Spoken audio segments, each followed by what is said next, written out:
Welcome to study politics. आज हम बात करेंगे कार्ल मार्क्स ऑन एलियनेशन के कार्ल मार्क्स की जो थ्योरी ऑफ एलियनेशन है वो क्या है। ठीक है, तो इसमें हम पहले कैपिटलिज्म देखेंगे कि व्हाट इज़ कैपिटलिज्म, क्योंकि कैपिटलिज्म को समझे बगैर आप कभी भी एलियनेशन को नहीं समझ सकते।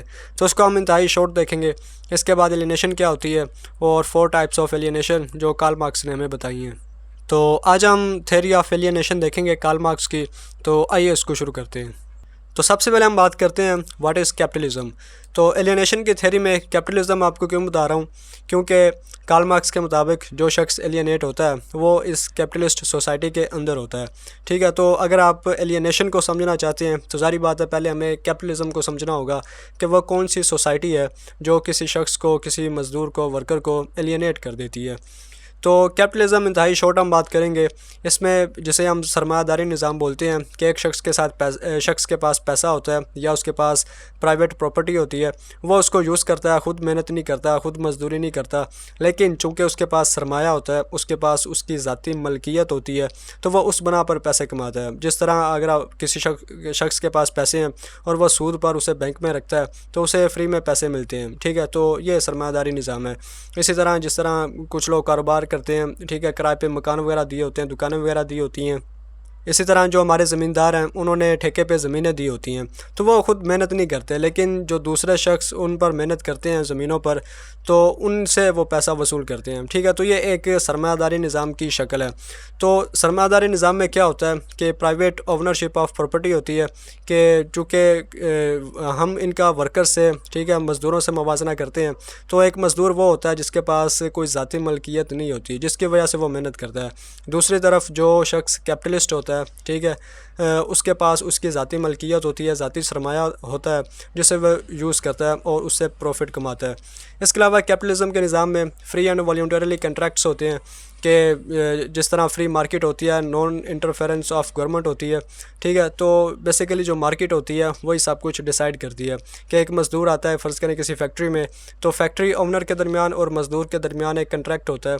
ठीक है, कि जिसमें जो मालिक होता है वो उसकी कोशिश होती है कि वो कम से कम वेजेस रखे। ठीक है, इसके बाद मज़दूर वहाँ पे काम करता है। तो इस तरह के कंट्रैक्ट्स होते हैं। हर शख्स आता है अपनी लेबर लेके, अपनी स्किल्स लेके, वो उसे फ़रोख्त करता है, कोई परचेज़ करता है। तो कैपिटलिज्म के निज़ाम के अंदर इस तरह के कंट्रैक्ट्स होते हैं जिनमें अल्टीमेटली फ़ायदा जो एलीट क्लास होती है उसको होता है।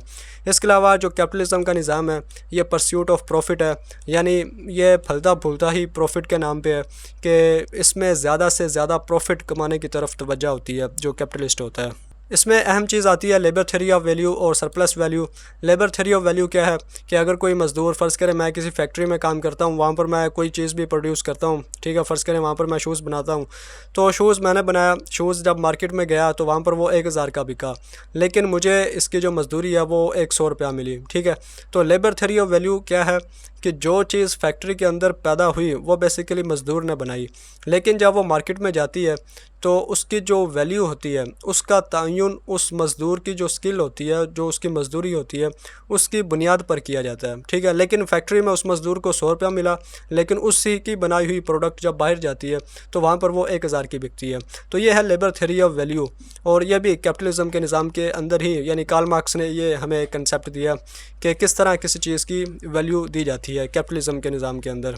इसके बाद ये सरप्लस वैल्यू है। ठीक है, इसे बेसिकली प्रॉफिट भी बोलते हैं कि 1000 अगर मुझे मज़दूरी मिलती है और वही जो मैंने चीज़ बनाई है वो मार्केट में 1000 की बिकती है, तो 1000 माइनस 100, 900 रुपया जो है ये सरप्लस वैल्यू है, ये प्रॉफिट है।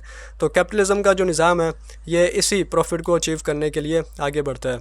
इसके अलावा जो वर्कर्स होते हैं उनका जो इकोनॉमिक सोर्स होता है, ठीक है, वो सिर्फ़ और सिर्फ उनकी लेबर, उनकी मज़दूरी होती है। चूँकि उनके पास प्राइवेट प्रॉपर्टी नहीं होती, उनके पास पैसा नहीं होता अपना, तो सिर्फ़ उनका जो जिस्म होता है, उनका जो लेबर होती है, वही उनका वाहिद इकोनॉमिक सोर्स होता है। इसके अलावा जो यानी कि ये हम कैपिटलिज्म के निज़ाम के अंदर, कैपिटलिस्ट सोसाइटी के अंदर क्या चीज़ें होती हैं वो स्टडी कर रहे हैं। इसके अलावा लेबर एज़ कोमोडिटी, कोमोडिटी किसे बोलते हैं कि चीज़ को, थिंग, यानी कि जो चीज़ होती है कि आप उसे मार्केट से परचेज़ करें, बेचते हैं, एक जगह से उठा के दूसरी जगह रखते हैं, यानी एक कमोडिटी। तो लेबर भी एक कमोडिटी है कि जो इंसान की मज़दूरी है, लेबर है, वो इंसानों के फ़लाह के लिए नहीं है, बल्कि वो एक चीज़ है कि जिसे आपने महज कुछ उजरत दे के परचेज़ किया, उसको यूज़ किया और फिर बात ख़त्म। तो यानी इंसानों की कदर नहीं की जाती, बल्कि उनको एक चीज़ के तौर पर लिया जाता है कि जिन्हें पैसे दे के ख़रीदा जाता है और बेचा जाता है। इसके अलावा एक्सप्लॉयटेटिव क्लास सिस्टम होता है, यानी एक तरफ एलीट होते हैं, दूसरी तरफ वर्किंग क्लास होती है। तो एलीट्स वर्किंग क्लास का इस्तेहसाल करते हैं, एक्सप्लॉयटेशन करते हैं, और ज़ाहिर बात है प्रॉफिट जो होता है वो बगैर इस्तेहसाल के कभी भी नहीं कमाया जाता। ठीक है, हमेशा जो शख्स अमीर होता है, एलीट होता है, वो किसी ना किसी का इस्तेहसाल ज़रूर कर रहा होता है, नहीं तो वैसे कभी भी कोई शख्स अमीर नहीं हो सकता। तो ये था एक यानी कि इंतहाई शॉर्ट हमने देखा व्हाट इज़ कैपिटलिज़म, क्योंकि बेसिक काम हमारा एलियनेशन का है, तो हम उसकी तरफ आते हैं। लेकिन आपने अपने जहन में एक पिक्चर बना लेनी है कि इस तरह की सोसाइटी है जिसके अंदर एलियनेशन होती है। तो आइए इसको आगे देखते हैं। इसके बाद व्हाट इज़ एलियनेशन, यानी एलियनेशन क्या है। तो एलियनेशन क्या होती है कि जब कोई शख्स महसूस करता है अलोन, एस्ट्रेंज्ड, वर्थलेस, मीनिंगलेस, कि आप अपने आप को अकेला महसूस करें, बेगाना महसूस करें, आप एहसास कमतरी का शिकार हो जाएं, ठीक है, अपने आप को बेकदर समझें, ठीक है, कि आप समझें कि मैं कुछ हूँ ही नहीं, यानी अपने आप को आप ख़त्म कर दें, ठीक है, अपने आप यानी एहसास कमतरी, ये बेस्ट एग्जांपल है। तो इस सूरत में आप अपने आप को एलियनेट कह सकते हैं कि आप सोसाइटी से, अपने आप से, अपनी नेचर से, दूसरे लोगों से एलियनेट हो चुके हैं। इसके अलावा capitalist society, workers sell their power, labour, expertise, skill to capitalist. यही जो हमने पीछे कैपिटलिज्म की बात की कि जो वर्कर्स होते हैं वो अपनी पावर को, लेबर को, एक्सपर्टाइज, उनकी जो स्किल्स होती है वो बेचते हैं, क्योंकि उनके पास जो उनका वाहिद इकोनॉमिक सोर्स होता है वो उनकी अपनी जो लेबर होती है, मजदूरी, उनका जिस्म, वही होता है और कुछ नहीं होता। तो ये हम क्यों बात कर रहे हैं ये आगे क्लियर होगा जब हम इसकी 4 टाइप्स करेंगे। इसके अलावा no control over their own product, के एक शख्स जो, एक मज़दूर जो फैक्ट्री में या कहीं भी किसी भी जगह कोई चीज़ प्रोड्यूस कर रहा है, तो उसका अपनी ही बनाई हुई चीज़ पर कंट्रोल नहीं होता, क्योंकि वो उसकी अपनी नहीं होती। कि फ़र्ज़ करें अगर एक शूज़ बन रहा है फैक्ट्री के अंदर, कोई मज़दूर बना रहा है, तो शूज़ जिन चीज़ों से मिल के बन रहा है वो उस मज़दूर की नहीं होती। इसी तरह जब शूज़ बन जाता है और वो मार्केट में जाता है तो वो मज़दूर उसे परचेज़ नहीं कर सकता, क्योंकि उसके पास पैसे नहीं होते। तो कैपिटलिज़म के निज़ाम के अंदर जब कोई शख्स एलियनेट होता है तो वो अपनी ही बनाई हुई चीज़ पर उसका कंट्रोल नहीं होता। इसी तरह दस दे गॉट एस्ट्रेंज्ड, तो वो बेगाना हो जाते हैं, ठीक है। तो ये था एक थोड़ा सा मैंने आपको हिंट दिया कि व्हाट इज़ एलियनेशन। तो आइए अब इसकी 4 टाइप्स करते हैं। तो 4 टाइप्स ऑफ एलियनेशन में सबसे पहले नंबर पर आता है एलियनेशन फ्रॉम थिंग्स और प्रोडक्शन, के एक मज़दूर या एक शख्स कोई भी चीज़ जो बनाता है वो अपनी ही बनाई हुई चीज़ों से, या जो चीज़ें वो खुद प्रोड्यूस कर रहा है उनसे एलियनेट, उनसे बेगाना हो जाता है। तो वो कैसे होता है वो हम देखते हैं। तो कार्ल मार्क्स कहता है कि जो इंसान है, शख्स है, वो एक लेबरिंग एनिमल है, यानी कि इंसान जब से पैदा हुआ है तो वो कोई ना कोई चीज़ प्रोड्यूस कर रहा है, ठीक है, वो मज़दूर है, किसी ना किसी काम में वो लगा हुआ है। इसी तरह जैसे आगे लिखा है production as nature of man, कि इंसान की ये फितरत में है कि वो कोई ना कोई चीज़ प्रोड्यूस करेगा, इसके अलावा वो रह नहीं सकता, जी नहीं सकता, ठीक है। तो सोसाइटी के अंदर, कम्युनिटी के अंदर जहाँ कहीं भी शख्स है वह कुछ ना कुछ प्रोड्यूस कर रहा है, कुछ ना कुछ वो काम कर रहा है, ठीक है, उसकी वजह से कुछ ना कुछ प्रोडक्शन हो रही है। इसके बाद कार्ल मार्क्स बोलता है कि जब हम कहते हैं कि एलियनेशन फ्रॉम थिंग और प्रोडक्शन, ठीक है, तो कैपिटलिस्ट सोसाइटी के अंदर when he produce a thing that stand in conflict with himself, ठीक है, कि मैंने एक कोई चीज़ बनाई, ठीक है, कैपिटलिज्म के निज़ाम के अंदर, तो वो मेरी ही बनाई हुई चीज़ मेरे ही ख़िलाफ़ उठ खड़ी होगी। क्यों? क्योंकि ceases to own things of his own production, कि मैं अपनी ही बनाई हुई चीज़ों को परचेज़ नहीं कर सकता। जिस तरह मैंने पीछे एग्जांपल दी कि अगर मैं फैक्ट्री के अंदर कोई शूज़ प्रोड्यूस करता हूँ, बनाता हूँ, तो वो शूज़ जब मार्केट में जाता है, तो जब मैं अपनी ही बनाई हुई चीज़ को देखता हूँ तो सबसे पहली बात कि that stand in conflict with himself, तो मैं जब उसको देखता हूँ तो मुझे लगता है कि ये तो पता नहीं कुछ और है, मैंने तो इसे बनाया ही नहीं, यानी कि मैं तो इसे जानता ही नहीं, क्योंकि मेरे जेब में इतने पैसे नहीं है कि मैं उसको ख़रीद सकूं, अपनी ही बनाई हुई चीज़ को। तो जब इस तरह की सूरत हाल होती है तो फिर कार्ल मार्क्स बोलता है तो कि वो शख्स अपनी ही बनाई हुई चीज़ से बेगाना हो जाता है, उससे एलियनेट हो जाता है। इसके अलावा he goes on producing and the world of produce things surround him as an alien, कि ज़ाहिर बात है उसने तो काम करना ही है, अपने बीवी बच्चों का पेट पालना है, तो वो फैक्ट्री में मुसलसल काम करता है किसी भी तरह का, चाहे कपड़ा प्रोड्यूस होता है, जूते होते हैं, टोपी होती है या कुछ भी होता है, तो वो प्रोड्यूस किया जा रहा है। जब वो अपनी ही बनाई हुई चीज़ों को मार्केट में देखता है तो वो उसे सराउंड कर लेती हैं, ठीक है। यानी कि the world of produce thing, कि वो हर तरफ जब अपनी ही बनाई हुई चीज़ों को देखता है, लेकिन चूँकि वो उससे परचेज़ नहीं कर सकता, वो अपनी ही बनाई हुई चीज़ से दूर हो जाता है, बेगाना हो जाता है, ठीक है। तो ये कार्ल मार्क्स इसको इस तरह से एक्सप्लेन करता है। इसके अलावा एलियनेशन क्या है, relation between producer and produced, के प्रोड्यूसर के दरमियान यानी मज़दूर के दरमियान और जो चीज़ वो प्रोड्यूस करता है उसके दरमियान जो ताल्लुक़ है, ये वो पहली टाइप ऑफ एलियनेशन है कि जब वो अपनी ही बनाई हुई चीज़ों से बेगाना हो जाता है। तो एलियनेशन की ये सबसे पहली टाइप है। इसके बाद दूसरी देखते हैं। इसके बाद दूसरे नंबर पर आता है alienation from one's own activity. ये बड़ी ख़तरनाक किस्म की एलियनेशन है। इसमें कार्ल मार्क्स बोलता है कि man becomes unsatisfied, discontented and unhappy. किन से? अपने काम से। यानी जो शख्स, कोई मज़दूर कोई काम कर रहा है किसी भी किस्म का, तो वो अपने काम से ही अनसेटिस्फाइड, डिसकंटेंट और अनहैप्पी हो जाता है, ठीक है। और इस वजह से नहीं होता कि वो काम क्यों कर रहा है या कैसे कर रहा है, वो बेसिकली उससे एलियनेट हो जाता है। यानी उससे पता ही नहीं होता कि वो क्या काम कर रहा है, क्या काम वो नहीं कर रहा, ठीक है। बस वो एक फैक्ट्री में जाता है या कहीं भी जगह, किसी भी जगह वो मेहनत मजदूरी करता है, वो वहाँ पर जाता है और काम बराए काम, यानी कि सिर्फ वो काम करके घर वापस आ जाता है। उसे नहीं पता होता कि वो क्या करके आया, क्या करके नहीं आया। जस्ट उसने गया, एक फॉर्मेलिटी पूरी की और वापस आ गया, ठीक है। इसके अलावा not able to flourish his mental और फिज़िकल, वही ऊपर वाली बात कि आप अपने जहन से कुछ काम नहीं करते, यानी आप अपनी जहनी जो सलाहियतें हैं, आपकी जो जिस्मानी सलाहियतें हैं, आप उन्हें कभी फ्लोरिश इम्प्रूव नहीं करते ना। यानी कि वो इस तरह का कोई चक्कर ही नहीं है कि आप जस्ट एक फार्मेलिटी पूरी कर रहे हैं कि आप गए हैं, काम किया और वापस आ गए, आपको पता ही नहीं कि आपने क्या किया। लेकिन ज़ाहिर बात है काम तो किया, लेकिन चूँकि वो उससे बेगाना हो चुका है, एलियनेट हो चुका है, लिहाजा उससे वो जहनी तौर पर फिज़िकली कुछ वो अपने काम में इन्वॉल्व नहीं है।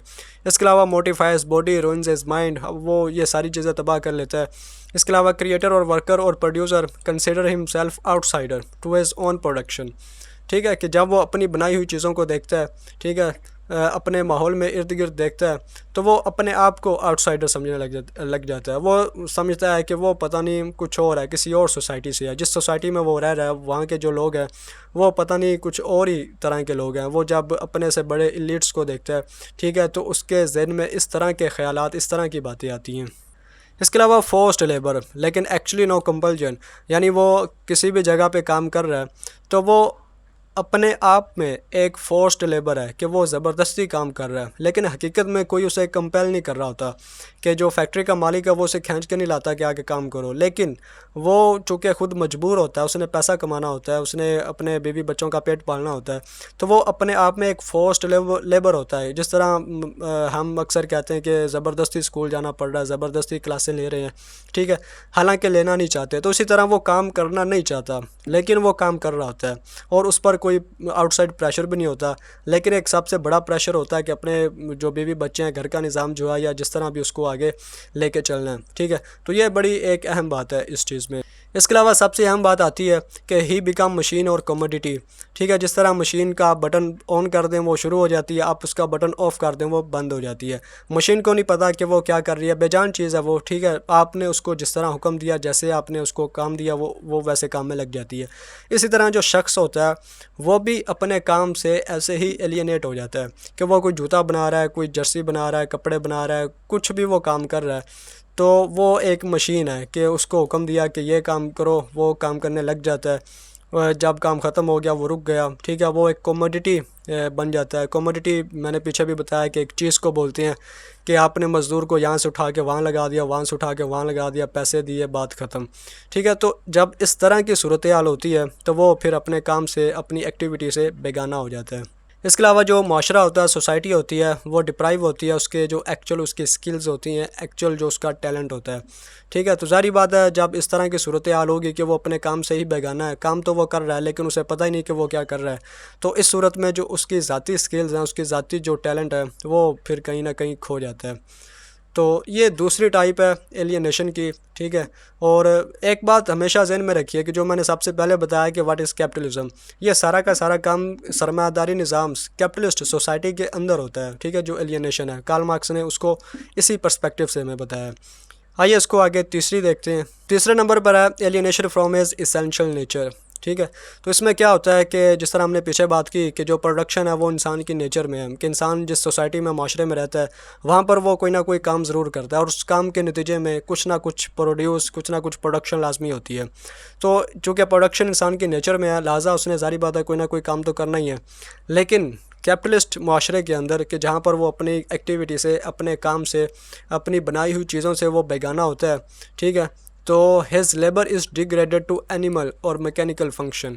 ठीक है, तो हम जिस तरह देखते हैं कि इंसान अशरफुल मखलूक़ात है, इंसान सारी मखलूक़ात से बढ़कर है, इंसान में अक्ल है, वो सोचता है, तो इंसान अपनी अक्ल से काम लेता है, यानी कि इंसान जानवर नहीं है, इंसान जानवरों से ऊपर है, बढ़ के है, क्योंकि इंसान सोचता है, इंसान काम करता है। ठीक है, यानी आप बात को समझ गए ना कि इंसानों में और जानवरों में एक फ़र्क है।